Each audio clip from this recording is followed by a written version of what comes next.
but Right. it's also like she's really being enriched. Yep. Are we back on? Yeah, we're Okay. back. It might stop again, but hopefully. Okay, all right, just So, holler.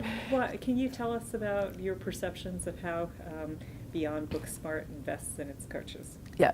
So one of the things that's been really important to me in referring clients to Beyond Booksmart is knowing through my relationship with Michael what kinds of training the coaches actually get. And I know that Michael has invested a tremendous amount of time in training coaches and in also creating tools for them to be able to use, and taking all of these various strategies that can help children to develop better executive functioning skills and to have them available in training modules that I think are on the computer, and so that coaches can access them very easily based on sort of what the problems are. And one of the things that Michael and I have talked a lot about is managing both the emotional side and the actual strategy side. And so there's a very big difference between a kid who's highly receptive, who wants to learn strategies, and a kid like my son who's highly not receptive to learning strategies. And realizing that before you ever introduce a strategy, you've got to teach them how to juggle. And so those kinds of trainings are given to the coaches, so you don't have a coach sitting there with a resistant kid saying, it would really help you in school if you learned these strategies, which is not motivating, for most kids. Learning how to juggle and making a relationship with somebody, that becomes motivating. And I think these are the types of things that he's training his coaches to do that's tremendously important.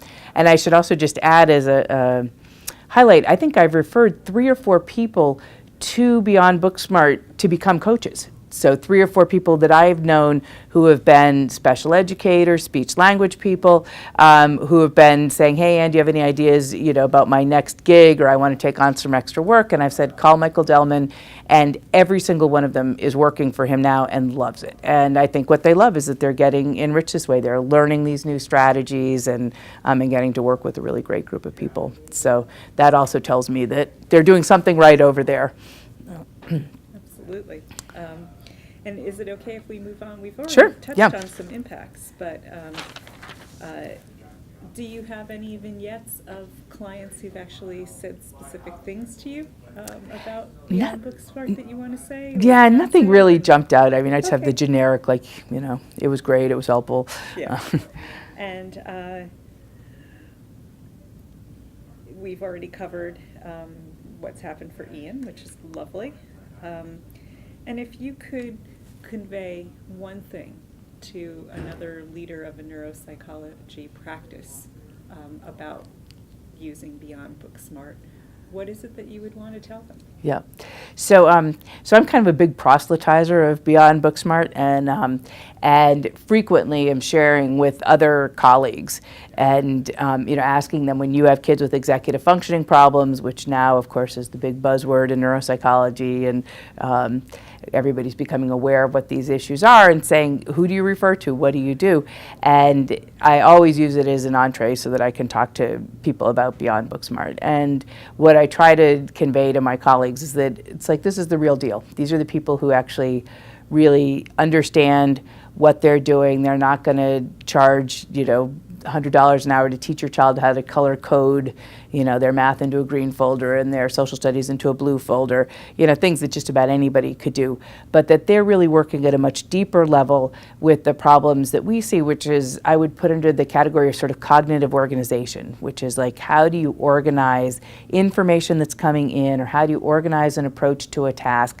And that's a much more, sort of nuanced and sophisticated type problem to figure out how to give people a hand with. And that's the level at which a lot of the clients that we see here need intervention. The color coding and all of that kind of stuff, their mom can do that, a teacher can do that, but there's very few people who have strategies and the background and the understanding of how you help people to organize information. And particularly where we see a lot of really bright kids here who have an extraordinary amount of information that has to be organized. And so, when they have executive functioning problems, or even when they just have average executive functioning, if you've got average executive functioning and too much information, you're going to have this sort of imbalance, and you're going to need better strategies and better skills to be able to actually do something with all of this information that you're taking in and trying to integrate and trying to understand. And in my experience, Beyond Booksmart has been really terrific at helping kids and college students and adults, I think, to do this kind of thing. That's fabulous. And I guess there's one last thing I'm going to do, which is I haven't done for anybody else, but I'm going to ask you an open-ended question. Okay. Is there Do my best. anything that I should have asked you and I haven't? Oh, I think, I guess just, one other thing that I would want to add is that another thing that I really appreciate about working with Beyond Booksmart is that they've taken the time to try to understand how the neuropsych testing process works and what it means and what the diagnoses are and what the tests mean and that kind of thing. And, we invest a lot of time and effort in doing these evaluations and try to give, sort of nuanced diagnoses and impressions and recommendations, and it feels really good to then be able to pass that ball on to somebody who wants to take the time to understand what did the testing show and what does it mean. And the testing, I think, can often be a shortcut in the work with kids because we do lay out the strengths and weaknesses. That's what part of a neuropsych evaluation is. And so it's frustrating in some other situations when we've put all of this time and effort into a report, the report is sent to the next step, the person who's supposed to be doing the tutoring and coaching, and they call up and they say, so what did you want me to do with Sarah? And I'm like, did you read any of the 15 pages? It's pretty clear where Sarah's strengths and weaknesses are and what the next step is. And I've never had that type of an experience with Beyond Booksmart. I feel like that they're able to use the neuropsychological evaluation as the powerful tool that it can be to work with kids and with families. And I think that's also reassuring to families who have just gone through this, resource-intensive process of getting an evaluation on their child. And it must be sort of disheartening if they hand it to the tutor and the tutor says, what am I supposed to do with this? Or I better call them and ask them what it is they want me to do. I think the family wants to feel like there's this sort of seamless integration between all of this diagnostic work that was done and now how are we going to help the child. And that has certainly happened between NESCA and Beyond Booksmart. There's been a very nice integration, I think, of diagnostic and treatment services for families.